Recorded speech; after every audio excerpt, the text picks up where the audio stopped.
To most of you, I suspect that Gamergate is really no longer a thing, and that's for good reason. Gamergate is no longer really a thing. The people who were involved in it have since moved on to other things.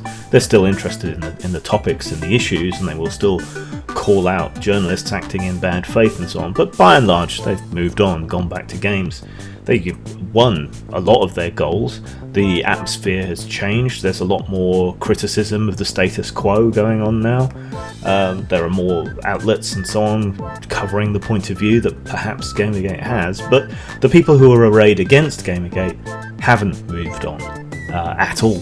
Gamergate keeps being dropped into articles about completely unrelated things, such as Trump's election or the rise of nationalism in Europe, which seems odd for a movement that was dedicated to ethics in journalism and anti-censorship within computer games. So why does it keep being dropped into all these things? Who knows? But what's going on now is that Zoe Quinn's book, or at least a book about Zoe Quinn, is coming out, and she's trying to make Gamergate all about her again, whereas she was really just the Franz Ferdinand that set off the World War I that was Gamergate. An analogy that many people have made over the years that this has been going on. But she wants to make it all about her, and whoever's writing this book wants to make it all about her. What we seem to have is that even though Gamergate kind of won a lot of its points and moved on, it's not the victor who is writing their history. The history of what happened, its importance and so on, is going to be written by the people who were against it, the people who lost. This is not how history is supposed to work. Ideally, you end up with an unbiased record from neutral observers, but that just hasn't happened here. And what we're going to end up getting is a historical record from the people who are arrayed against it. It's going to be completely distorted. So there is a fight on for the historical soul of Gamergate. Now, I don't know about you, but to my mind, this is not a fair or acceptable state of affairs. If we're going to have an historical record, we should at least have both viewpoints out there. It doesn't seem like Milo's book about Gamergate is ever going to emerge, especially with that other book deal that he had. Various people have written pamphlets and so on and put them up on Amazon, but that hasn't really collected together everything in a kind of look back and post-mortem on the whole thing. So I'm kind of tempted to do it myself. I don't know if I should. I don't think it would be in the form of an academic work, but then I don't think Quinn's book is going to be in the form of an academic work. It's going to be horrendously biased. It's going to be a point of view.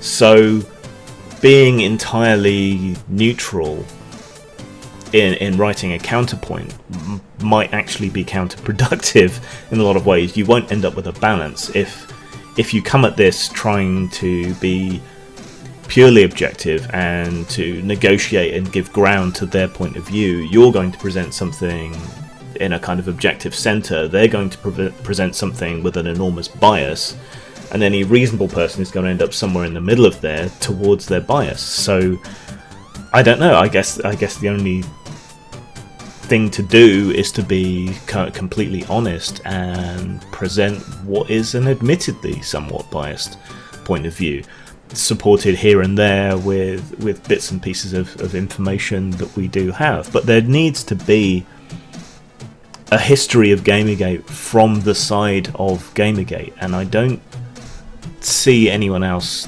going ahead and doing this yet. Like I said, there was a few half-hearted attempts, but to do a proper write-up seems to be something that would be worth doing, and it's something I'm considering doing. Such a book would present an opportunity to correct the record, at least to a degree, and to have that alternative narrative out there, written down, complete, for other people to investigate and get this other side. And I do think that is going to be important. I mean, it doesn't seem to matter that Gamergate did make a difference to the ethics of game journalism, that it did make a difference to censorship, that it has altered the climate. It doesn't seem to make a difference to people. You'll still find people saying, oh, you were involved in that, or it was a harassment campaign, none of which is true. I'm just looking at the objective data from Women in Action Media, proves the harassment narrative was nonsense, and it always skips completely over the harassment people like myself got, or our positive experiences with Gamergate, which isn't to say that there weren't problematic people peripherally involved. The breakaway group of conspiracy theorists, or that fat idiot the Ralph retort. There were problem elements. I think we can be honest about that, but they don't seem to be honest on the other side about their problem elements. How many male feminists that were harsh critics of Gamergate have now turned out to be serial sexual abusers, even rapists? It's an embarrassing number. It's become a trope. So, I don't know. I'm thinking about taking the time out to do it, but it would have to fit around my other work, and it's got to pay for itself. I can't just do this as a kind of charity thing. I think it would take me about 2 months working around everything else I've got to do to get it done. Crowdfunding is a possibility, but I don't think a lot of people would be willing to back such a thing. I think a lot of people that would be interested in backing it, the kind of Gamergate people, I think they're very wary of these kind of things, having been let down so often at this point, even by big name people. So I don't know whether it's worth trying. I mean, to justify the time and effort and expense of doing it, I'd have to raise around $1,000, I suppose. It's not much in crowdfunding terms, but it would have to justify the time and effort and pay for me to get some decent cover art from one of the many artists associated with Gamergate. So I don't know, I'm thinking about it.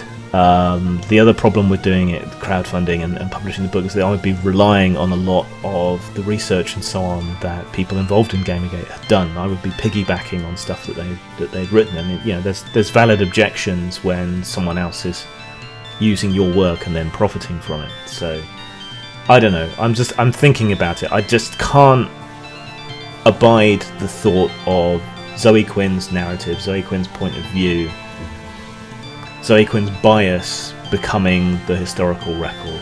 And any websites of note, any newspapers of note that have covered this, the kind of stuff that has gone into archives, is all slanted that same way. Almost all, completely biased and completely distorting and misrepresenting what really happened, why, the context in which it took place, even the political affiliations and ideas of people involved in the majority, all the rest of it. And that, it just desperately needs correction. But let me know whether you think it's a project worth pursuing, and I'll give it some more proper consideration, depending what kind of feedback I get. Zang. Old Fat Punks is part caper, part comedy, part nostalgia, and part commentary. It follows 3 aging punks as they build themselves up for one big, nihilistic last hurrah. You can buy Old Fat Punks at Amazon, Drive-Thru Fiction, or Lulu.com. Follow the links below or search on those sites.